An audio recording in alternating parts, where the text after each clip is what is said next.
Well, good morning, everybody. My picture, I'm glad I'm not that big, that round, but that's the Sea of Galilee that you're seeing on your screen. What we did last week was to look at some pictures by Paul Tiefel, who took the pictures on his trip to Israel. And so we're going to have another lesson on those slides this morning.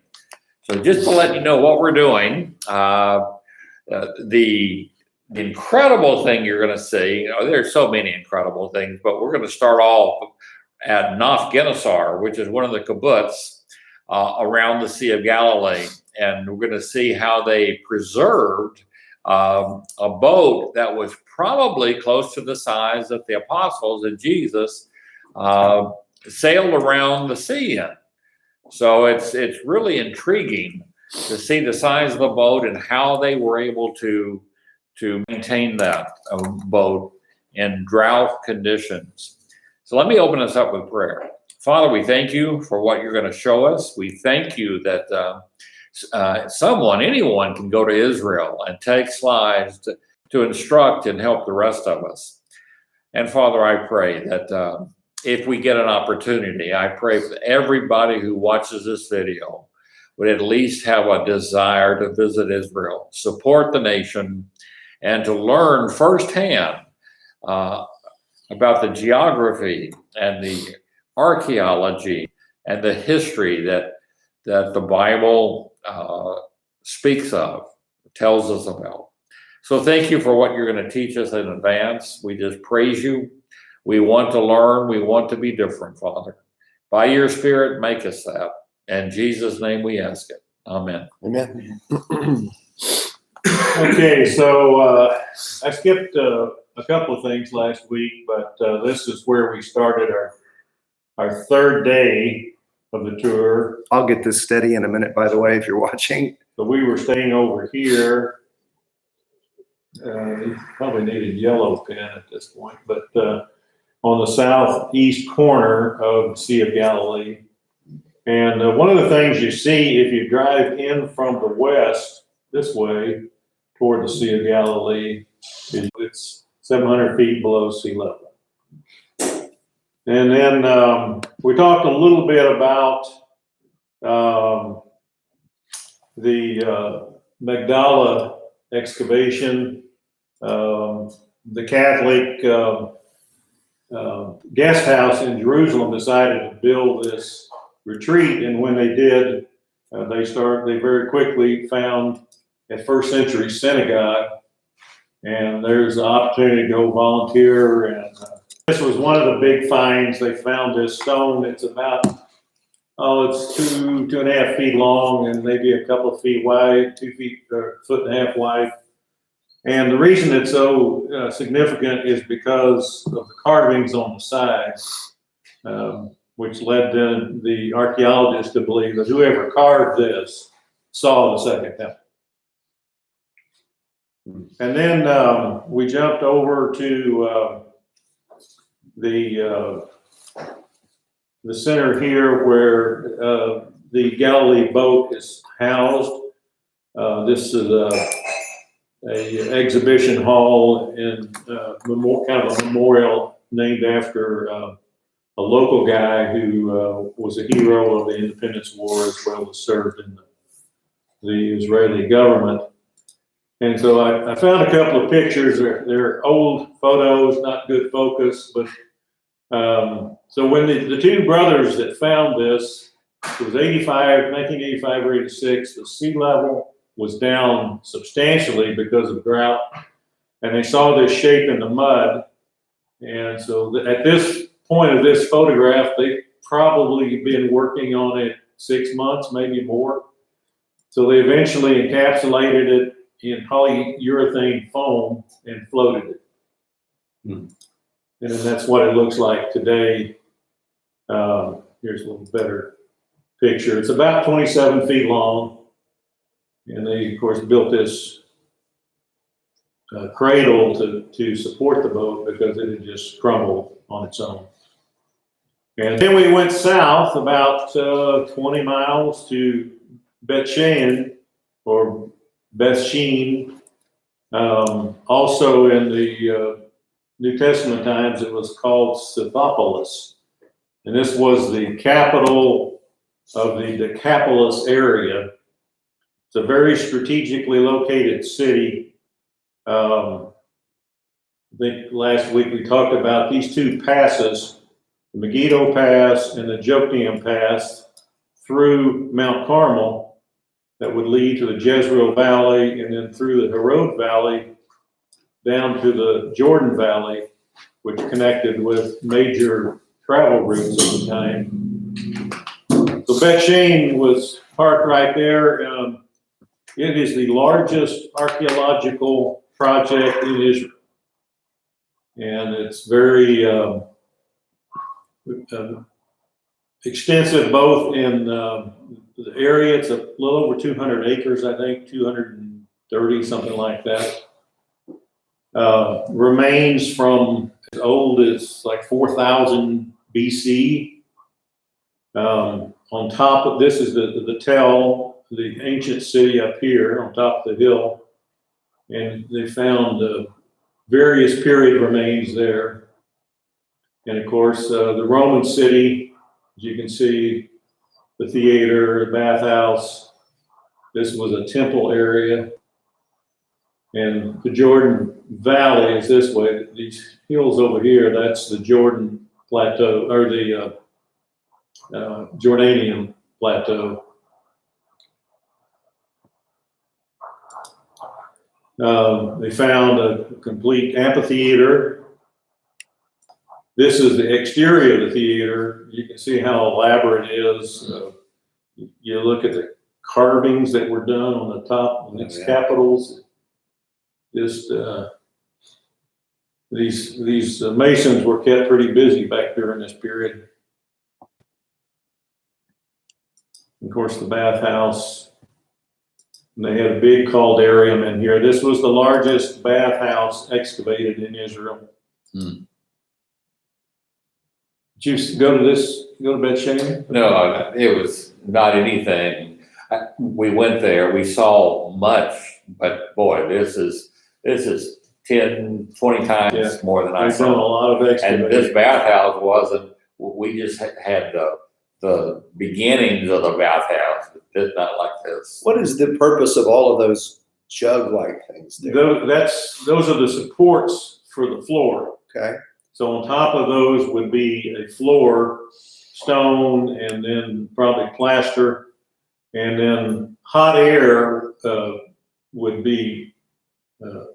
flow through here. Of course, they didn't have fans, but unless the fans driven by slaves. So in the air cavity, it's the heat that's heating heats the floor. You also, I don't know which ones of these, but see all these breaks in the wall? You would have water flowing in that's already been heated on the outside. And so that would create a steam inside there. And I'm not one to give you all the details but it's absolutely fascinating. Yeah. But it was, the picture that I got when I was there was that this is so effective. It was as good as any sauna today that you could go into. Yeah, well, they built one everywhere they went. Every city they built. The Romans did. The Romans did, yeah. Well, and Herod too. So there's the latrine. And this is a look down the main street, and you can see they actually had a drain all the way down the main street there. And this hill is where the Tel is. That's the old ancient city. Trying to remember, it's Beth-Shean, I think. Beth-Shean.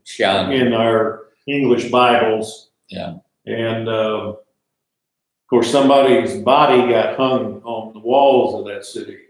Remember who? Saul. When Saul was killed by the Philistines, they decapitated him and they hung his bodies on the walls of the ancient city. And did they point out the brothel? At one end of the street, there was a brothel. Yeah, the Romans kind of big on those. It was right next to the one of the temples, which in the first century, you need to understand that, you know, prostitution and religion weren't separate. I mean, weren't contradictory. You actually could worship your god by having sex with the courtesans, which were not courtesan, like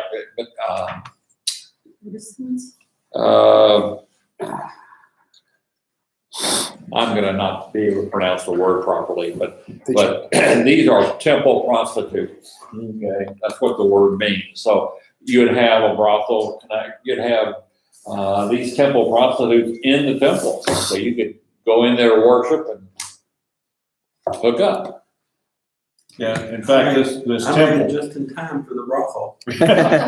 this temple of Demeter and Kor, Demeter was the Greek goddess of fertility, which of course in their time fertility meant applied to agriculture as well as fertility of their flocks and their people.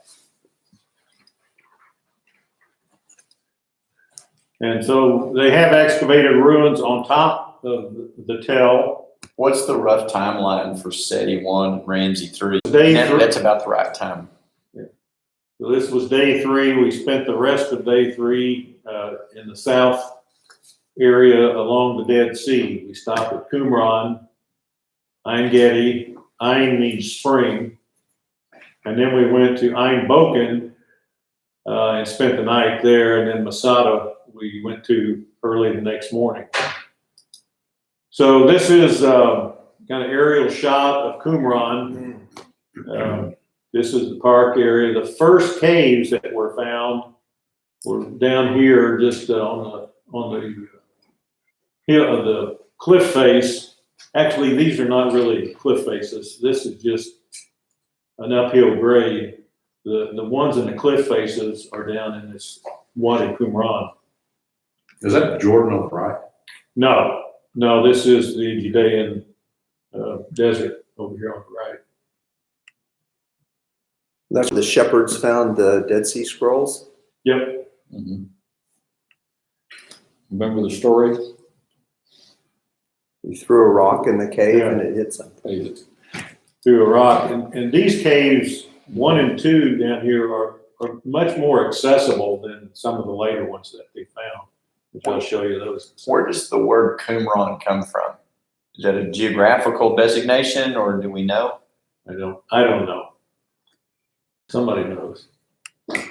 Google knows probably. It's kind of like big, Kumsha, they all came from kind of the same. Like Kumbaya. Kumbaya, they're all tied together. So this is the remains of the ruins of the settlement that was there.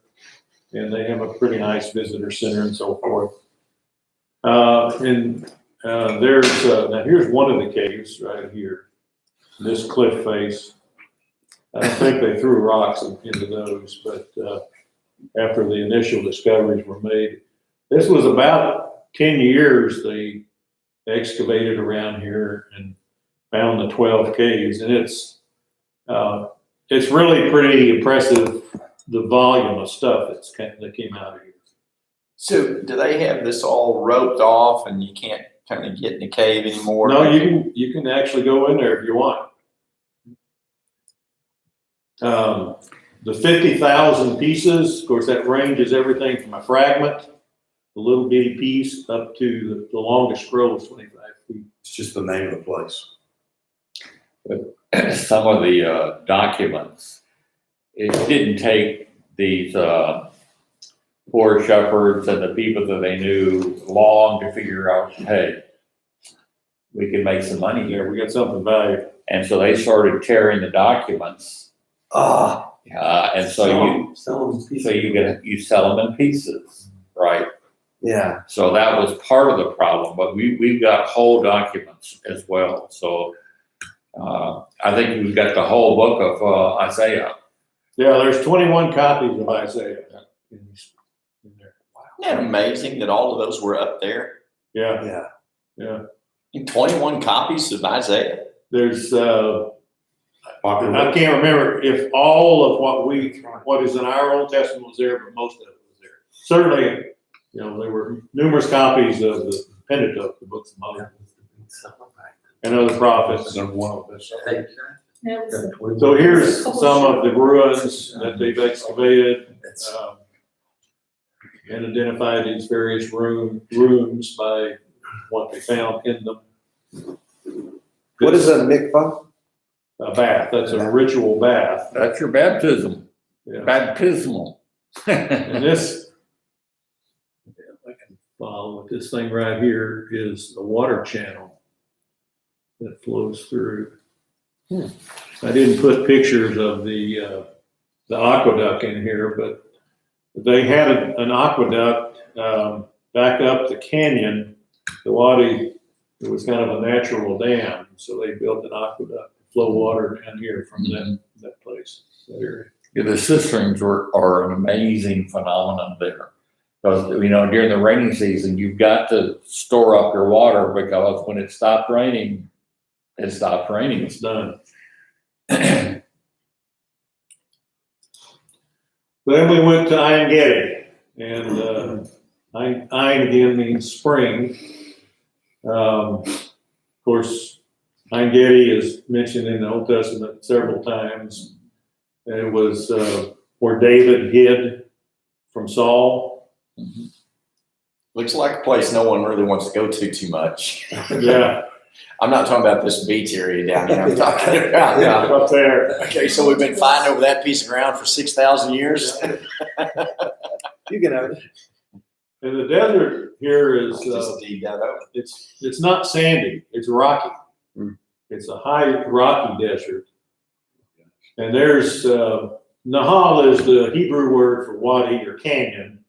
Wadi is an Arabic word. And both in Argot and Nahal David, there are springs. We didn't get to spend much time here. We just went to this little overlook spot, and Which body of water is this? that's the Dead Sea. That's the Dead Sea. And you could see a little bit. That's what we could see looking up the Nahal David from the overlook area. You see this path down here. You park on the other side, and you can walk this path back up into the wadi. We actually stopped there and walked up to go back to where David hid himself. And it's just like this. It was dry and barren. You won't believe it. You go back far enough, and there's flowing water spring, but you got to know where it is. You got to know how to find it. But there you go, right there. There's a waterfall, David waterfall. We actually got in that water and soaked ourselves one time. Yep, And that's exactly it. we didn't see any animals around here, but there are ibex. Ibex, yeah. Yeah, this is a little rock badger up here. And this was a known trail or road called the Ascent of Ziz. And if you're like me, you wouldn't remember it. The only reason I remember it is because I read it recently, Second Chronicles, when Jehoshaphat was threatened by the combined army of the Ammonites, Moabites, and who was the other one? Edomites. He humbled himself, prayed before God, and begged for God's assistance, and God sent, I think it was Zechariah's son, was the prophet that God spoke to, and he went to see Jehoshaphat and told him, don't worry about it. God's going to fight for you. You won't even have to fight. So what happened is, and he also told him that the armies would be approaching from the Ascent of Ziz, which is this path coming up here. And up in here is called it's not Tokyo. if I put the name in here, Tekoa, the wilderness of Tekoa. So Jehoshaphat gathered his army and he put singers in front of the army as they marched out, singing praises to God. And what had happened is the three different groups, the fight broke out, and the Ammonites and the Moabites killed all the Edomites, and then the Ammonites and the Moabites killed each other. So when Jehoshaphat shows up, there's nothing but bodies. And it took them 3 days just to gather up all the loot, all the spoils, and take it back. So God fought for them. Here's the mosaics in the synagogue. This is about a 3rd century synagogue there at Ein Gedi. Pretty incredible mosaics. Mhm. And then here was our last stop for the day. Good grief. This area is called Ein Bokek. I don't know what that means, but I know Ein means spring. But this is the Dead Sea Resort area. Lots of nice hotels and That was Food pretty good overall. yes, really good. Because the Dead Sea, you just float. Right. the Yeah, Dead- the quintessential picture is this. Yep. The guy reading the paper floating in the Dead Sea. I think it's 8 or 9 Cannot- times You more cannot salty. sink. Yeah, you can't sink. Absolutely No. can't do it. There's it's so filled with chemicals, especially salt, that, you can't sink. And when you get out, if you've had little cuts or scrapes, within a day, they've just been healed up. It's just amazing. But one thing is, it's very hot and humid, so you're perspiring, not a good thing. I mean, there's so much salt and chemicals around the Dead Sea that it all gets into your perspiration, gets right into your eyes, and your eyes just start burning. So you've got to have something to wipe it with. And you see that rail, you got to be careful going in and out of that rail because the salt crystals form and they're as sharp as razor. And they can cut you going in and out of the Dead Sea. So I have the big beach area, plus there's a few of these things where you can just walk out and get in the water. Mm-hmm. I wish we'd had a little more time. This would have been kind of fun to do. Now that would have been fun. Chariots. Yeah, chariots. So the Chariots of next fire. morning, we got up early and we went to Masada. And that's the Dead Sea up in the upper left, of course. Yep.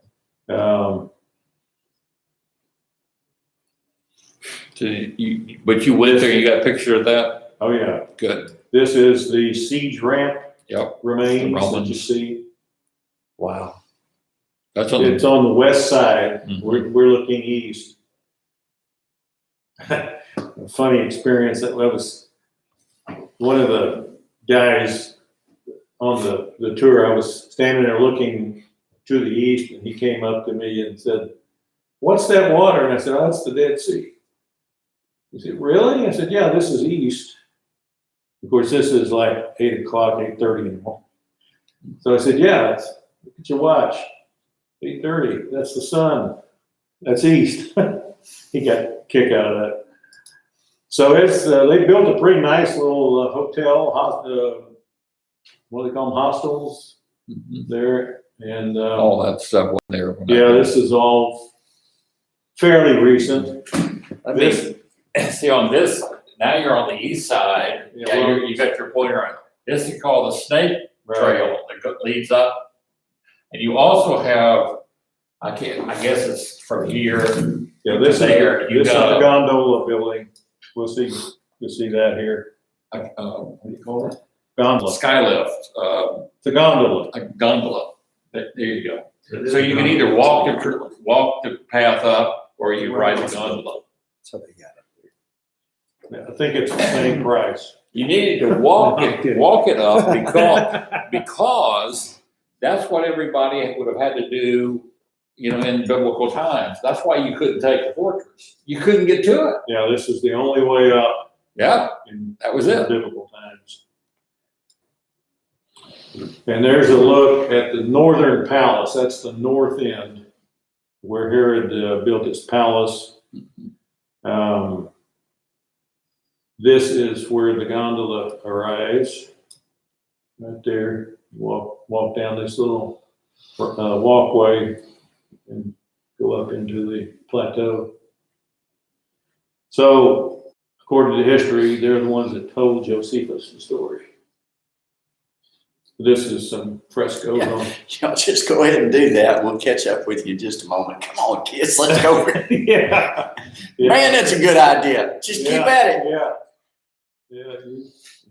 Let me think about that. Well, there was no escape. We'll be right back with you. No. There was no escape. What they were going to face. They were going to get tortured or whatever. It would have been worse than that. This is on the lower level of the palace. There's the remains of the synagogue. I would like to get some kind of, official story on that, because I heard it a little bit differently. I heard that basically you had some priests who were knowledgeable about offering the sacrifices, and they knew how to, cut the neck, cut the vein without any pain, or it was just almost painless, but it was very quick. And so the priests did a lot of the killing during this time. And you did have a couple of women and children that decided not to go through with it, and they do tell the story. But it's I think it's heroic that you would take that, because it was just we won't be slaves again, and pretty heroic, I think.